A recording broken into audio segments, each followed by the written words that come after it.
Certains, Drogba-philes, au lendemain de la victoire de Samuel Eto'o, n'ont pas fait mystère de leur satisfaction. En effet, ils s'estiment heureux pour la victoire de l'ancienne gloire du football camerounais.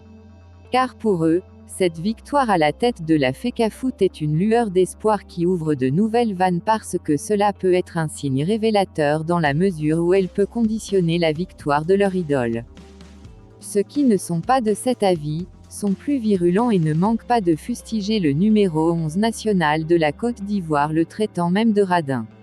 Et pour cause, ils l'accusent de ne pas assez œuvrer pour le rayonnement du football ivoirien. C'est sans doute en toute connaissance de cause, que le désormais président de la Fédération camerounaise de football, qui affiche une réelle volonté de soutenir l'enfant de Niamprayo, lui apporte son soutien.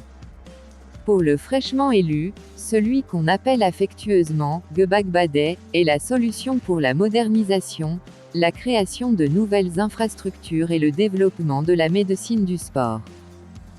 Il est plus incisif en affirmant que tous les pays aimeraient avoir un homme de la trempe de Didier, et avoir une personne de cette dimension est une chance inouïe pour la Côte d'Ivoire.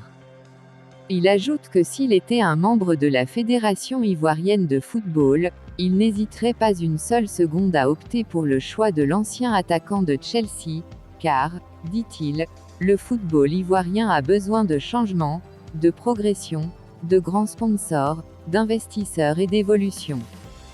Il renchérit que c'est ainsi on pourra mettre fin au trafic de joueurs, l'arnaque, le boycott et l'insuffisance salariale des joueurs, des entraîneurs et des arbitres.